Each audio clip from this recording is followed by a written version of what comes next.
je me retrouve complètement dans ce que vous êtes et dans ce que vous faites. Je suis appelé à témoigner sur quelque chose qui est devenu une partie de moi-même. C'est-à-dire les avoir avec moi et à côté de moi. A frayer comme un chemin nouveau, c'est comme une nouvelle vie qui a commencé. Eh ben, je suis obligé de dire ce que mon cœur ressent encore fortement aujourd'hui. D'abord, quand je considère Nadège, je crois que l'élément le plus grand qui m'a frappé quand j'ai rencontré, c'est d'abord son entrée dans l'équipe CAEL. Je crois qu'on était en crise profonde, après le départ de mes très chers enfants qui sont partis. Il y avait un vide quand même assez grand et difficile à combler. Et le frère Francis, qui n'est pas ici, m'a dit, je connais quelqu'un avec qui j'ai travaillé il y a très longtemps, une sœur qui chante bien, qui craint Dieu. Évidemment, pour moi, la condition, c'était craindre Dieu.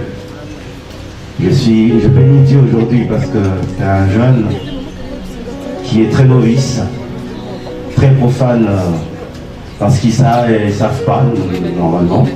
Et ils vont découvrir la vie ensemble. C'est une grâce de l'Éternel d'avoir au milieu de cette génération de jeunes gens qui ont la crainte de Dieu. Et quand j'ai appris qu'il y avait une fille dans la ville qui craignait Dieu, j'ai dit, est-ce qu'on peut la mener? Et ce qui m'a frappé, c'est lorsqu'on lui a apporté la nouvelle, comme quoi Papa Alain voudrait vous voir pour que vous intégriez le groupe. Elle a dit, je voudrais bien, mais il faut absolument que j'aille d'abord la pensée de Dieu. Il faut que je sache ce que Dieu veut. Si Dieu veut, je viendrai. Si Dieu ne veut pas, ce sera difficile. Cette réponse m'a mis KO. J'ai dit certainement, c'est une fille qui a la crainte de Dieu. La première semaine est passée, la deuxième semaine est passée, il n'y avait pas de suite. La troisième semaine est passée, et puis la quatrième semaine est passée. Et j'ai commencé à m'augréer un peu, j'ai commencé à murmurer, je me dis, mais enfin, c'est qui cette fille? Finalement, c'est qui cette fille? Alléluia. Je dis, mais pour qui se prend-elle finalement hein? Et toutes les portes étaient largement ouvertes et on entendait. Et puis un jour, pendant qu'on était à la répétition, j'ai vu débarquer une fille très joviale, avec un grand sourire, comme elle est en train d'exhiber. Et puis le frère Francis m'a signalé, c'est la sœur Nadège. Moi je dis, ah bon, c'est donc Nadège, celle qu'on attend pendant des semaines. Puis elle est venue, on a passé du temps ensemble. Et puis après, on a fini la répétition, on nous l'a présentée, nous l'avons accueillie. Moi je dis donc, votre présence signifie donc que vous êtes prête à travailler. Elle dit oui, je suis prête à travailler parce que j'ai la conviction de la part du Seigneur. Moi je dis alléluia. Et on a fini. Pendant qu'on sortait, il y avait un petit air musical, il y avait une guitare qui jouait et puis elle a commencé à chanter. J'ai entendu sa voix, je me suis retourné. Ça arrive rarement qu'on entende une voix et qu'on se retourne. Je me suis retourné, je me suis approché et je me suis rendu compte que c'était la personne qui me manquait. Et immédiatement après, j'ai dit, le cantique que vous chantez, nous le reprenons dans le prochain travail. Et quand elle a commencé à travailler, j'ai compris qu'il fallait lui donner un cantique qui irait avec son profil et son charisme. Et j'ai écrit Shiloh en pensant à elle. J'ai dit, si elle chantait ce cantique, elle rendait ça avec son âme, tel que je l'ai entendu répéter le premier jour que je l'ai rencontrée, je crois qu'elle va faire son entrée sans moi-même. Évidemment, elle peut vous le démontrer. Et dès que je lui ai donné le morceau, bien enregistré, elle est allée. J'attendais avidement d'écouter ce cantique rendu par elle. Et puis un jour, je l'ai croisée quelque part dans ma belle famille, on s'est retrouvés chez madame, chez ses parents. Je lui ai demandé, et alors, ma fille? Il dit, non, j'essaie de faire quelque chose, toujours timidement et toujours aussi réservé. J'essaie de faire quelque chose, je veux vous faire auditionner. Puis j'ai pris, j'ai écouté, j'ai arrêté d'écouter, et puis j'ai réécouté. J'ai arrêté de réécouter, j'ai réécouté, j'ai arrêté de réécouter. C'était fort. Et ce qu'elle a de plus, et que l'autre, qui est aujourd'hui son mari, a aussi de plus, c'est ce degré d'engagement, cette profondeur dans l'engagement. Quand elle s'engage, c'est son cœur et son âme qui s'engagent. Elle reflète dans ce qu'elle chante, ce qu'elle ressent profondément. Ce qui fait qu'elle codifie son être intérieur à l'élément qu'elle met à la disposition de tout le monde. C'est la raison. Amen. Aujourd'hui, je suis très ravi de l'avoir bras dessus, bras dessous avec Atoms, un garçon qui a été Gaël avant d'être Gaël. Je m'explique. C'est-à-dire pendant que les émissions passaient, lui il était déjà là. Il suivait avec son cœur, avec son âme, il était déjà partant. Alors quand on a demandé à ce que ceux qui veulent bien être avec nous viennent, il était venu parmi les 500 personnes qui étaient là. Et après que le premier vent soit passé, il était resté parmi les 300 qui étaient là. Et on venait tous les dimanches à l'Emba, on chantait, on répétait, on louait le Seigneur. Il était parmi les 300. Et puis un jour, j'ai dit, aujourd'hui, on va prier avec quelqu'un d'entre vous avant de commencer. Et j'ai entendu une voix lancer la prière au milieu de la masse. Vous savez, il y a prière et prière. Souvent, on connaît le degré de spiritualité par une simple prière. Quelqu'un peut dire Amen. Vous sentez qu'il y a une force qui sort de faire Amen. Et ce garçon a sorti une prière. J'avais les yeux, moi qui avais demandé à tout le monde de fermer les yeux. J'étais la première personne à rompre le principe et j'ai ouvert l'œil. J'ai regardé, j'ai vu quelqu'un, je l'ai aperçu à peine.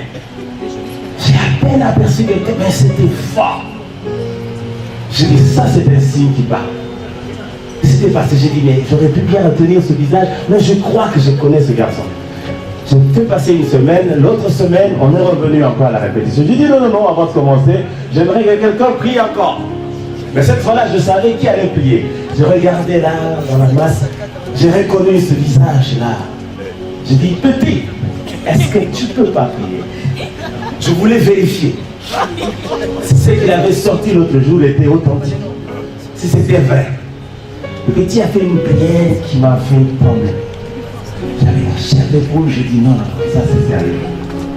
Quand je suis rentré à la maison, j'ai prié le Seigneur, il a dit, je t'ai donné ce garçon. Quand le Seigneur dit, je t'ai donné, c'est que c'est sérieux. C'est que c'est un compagnon d'œuvre. Alors j'ai laissé passer une autre semaine. Cette fois-ci, bien ajusté dans ma tête, j'ai dit, je vais encore aller plus loin que ça.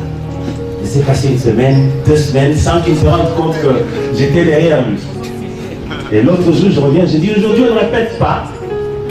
On va adorer. On va adorer avec quelqu'un au milieu de nous. Comme ils sont foussards tous. Et ils cherchaient à se cacher. Je regarde, mais lui, il avait la tête bien en place. C'est comme s'il savait ce qu'il voulait faire. J'ai dit, petit, viens, tu vas l'avoir comment on dit. Il est venu avec toute l'assurance. Moi, je dis, tiens, ça c'est une assurance davidique. Descend visiblement, il prend la guitare. Moi, je dis, en plus, il prend la guitare. Et puis, il a pris la guitare, il est sous l'arbre parce que c'était sur le banquet, comme ici.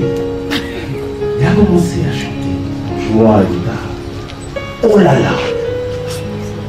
Oh là là! Et puis, il chantait, il lui parlait. Et quand il parlait, je vois que c'était moi qui parlais. C'était pas moi, c'était lui. Elle dit certainement, le Seigneur a envoyé ce garçon. Il est entré par la grande porte. Une sélection que Dieu a voulu au milieu de plus de 300 personnes. C'est pour dire qu'une flamme, quand elle brûle, elle brûle. Quand une lumière brille, elle brille. On ne sait pas la retenir. C'est comme une source d'eau qui veut jaillir. Faites l'ouverture pour qu'elle sorte calmement. Si vous retenez, ça va exploser et ça va sortir de partout. Il est entré. Quand il venait, je lui ai tendu la main, je lui ai dit, je te donne le sceptre pour que tu conduises ce petit troupeau. Je crois qu'il se rappelle encore de cette petite phrase. Je lui ai tiré à côté pour le rassurer, ne t'en fais pas. C'est pas parce que tu es nouveau que tu es le plus petit. Bien au contraire. Aujourd'hui, il est le coordonnateur adjoint du groupe Adorant l'Éternel et je bénis le Seigneur. Amen. Ce que je peux leur dire, c'est de poursuivre dans la même lancée. Beaucoup de gens m'ont appelé pour me dire, est-ce que tu es sûr? Est-ce que demain, moi je dis, il n'y a pas de demain, Jérôme aujourd'hui, je sais que le Seigneur m'a dit, je t'ai donné cet enfant. Aujourd'hui, c'est un couple, je suis dans la joie de les avoir en face de moi, c'est un couple responsable.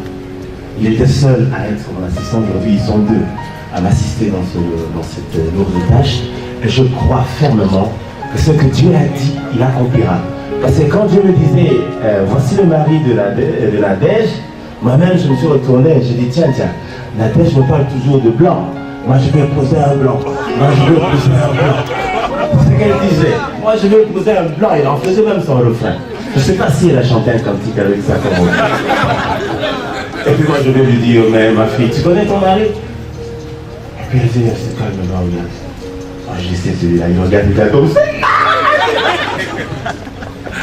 Et ça a pris le temps que ça a pris, ça a pris le temps que ça a pris. Elle est allée en Irlande, elle a vu le blanc. Et puis elle s'est dit, non, moi c'est pas le blanc. Je lui ai dit, Seigneur, merci, aujourd'hui ils sont mariés femmes. Je bénis le Seigneur, que le Seigneur vous bénisse. Sur les couples. On risque de demander à Nadège de chanter. On risque pas, on va.